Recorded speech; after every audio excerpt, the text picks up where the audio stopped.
రాష్ట్ర రాజకీయాల్లో అనేక మార్పులు కూడా రాబోతున్నాయి అనేది వారు చెప్తున్నారు.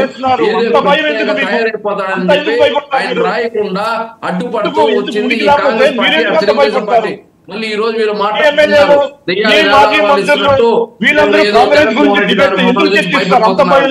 ఇప్పుడు జగన్మోహన్ రెడ్డి గారు చూసి మీరు జగన్మోహన్ రెడ్డి గారు 4-5 పార్టీలతో కలిసి రావడం single party 175 why need Jagan ఏ పేరు చెప్పుకుంటూ రాష్ట్ర ప్రజలకి ఈ రోజు పేద ప్రజల పక్కన నిలబడుతున్న జగన్మోహన్ రెడ్డి గారు ఈ రోజు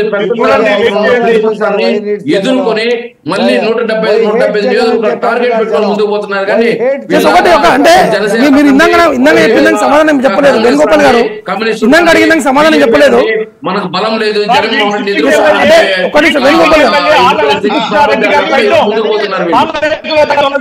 చేశారు. అక్కడే మీరు తెలుసుకోవాలి. ఎమ్మెల్యే జగన్ గారు ఖచ్చితంగా సన్నిహితుడు, జగన్ గారు ఫ్యామిలీ మెంబరు, ఎమ్మెల్యే అయినటువంటి ఆళ్ల వెంకటకృష్ణారెడ్డి గారు బయటకు వచ్చి నేను కాంగ్రెస్ పార్టీలో జాయిన్ అవుతాను, షర్మిల గారితో నడుస్తానంటే కాంగ్రెస్ పార్టీ ఇచ్చినటువంటి గట్టి నమ్మకం ఎంతుందో, ఎంత వీళ్ళు డ్యామేజ్ అవుతున్నారో మీరు అక్కడ తెలుసుకోండి. మీరు ఇంకా ఎంతమంది అండి, 30 మంది ఎమ్మెల్యేలు వస్తారు చూడండి. 30 మంది ఇదే వైఎస్ఆర్సీపీలో ఉన్న ఎమ్మెల్యేలు జాయిన్ అయ్యి మా కాంగ్రెస్ పార్టీ సిద్ధాంతాలు అనుగుణంగా నడవకపోతే అప్పుడు చెప్పండి. వీళ్ళకి నిద్రలేని రాత్రులు గడుపుతున్నారు, వీళ్ళు షేక్ అవుతున్నారు, షివర్ అవుతున్నారు. వీళ్ళకి అయిపోయింది. ఇంకా కాంగ్రెస్ పార్టీ మళ్ళీ పునరుత్తేజంతో 2024లో ఈ రాష్ట్ర రాజకీయాలను ప్రభావితం చేస్తారని గాడిదలుగా సాగుంది. 10 ఏళ్ళు ఏమన్నా కాంగ్రెస్ పార్టీ మీరంతా ఏమైనా గాడిదలు కాస్తున్నారా? 10 ఏళ్ళు ఏం చేస్తున్నారు? కాంగ్రెస్ పార్టీ న్యాయం చేస్తుంటే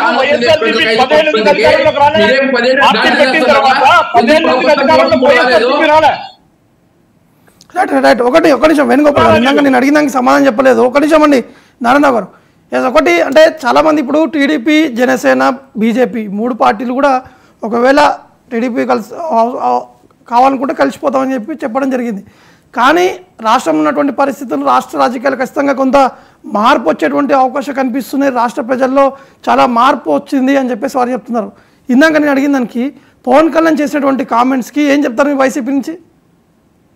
పవన్ కళ్యాణ్ ఏం కామెంట్ చేశాడో వినపలేదు సార్. ఆయన వస్తూ ఉంటాయి. చెప్పండి సార్ ఒకసారి. అతను ఏమన్నాడంటే వైసీపీకి ఓటమి భయం అనేది కళ్ళ కట్టినట్టు కనిపిస్తుంది, కావాలని చెప్పి కొంతమంది కాపు నాయకులని రెచ్చగొట్టే ప్రయత్నం చేస్తున్నారు, ఇందులో చిచ్చు పెట్టేందుకు జగన్మోహన్ రెడ్డి ప్రయత్నం చేస్తున్నారు అనేది జనసేన పార్టీ నేతల కామెంట్స్. సార్, కుటుంబంలోనే 2గా చీల్చాలనే ప్రయత్నం చేస్తున్నది ఈ ప్రతిపక్షాలు. జగన్మోహన్ రెడ్డి గారి కుటుంబాన్ని 2గా చీల్చి రాజకీయంగా సమాధానం చెప్పాక మీరు మీ దగ్గరకు వస్తాను. వాళ్ళు మాట్లాడేటప్పుడు ఉండాలి, మేము మాట్లాడేటప్పుడు మా కాళ్ళకి అడ్డం పడతారు. అప్పుడు భయం ఎవరుకున్నట్టు? వాళ్ళు మేము నోరు తెలిసి వాళ్ళు భయపడుతున్నారు, మేము టీవీకి వచ్చే వాళ్ళు భయపడుతున్నారు.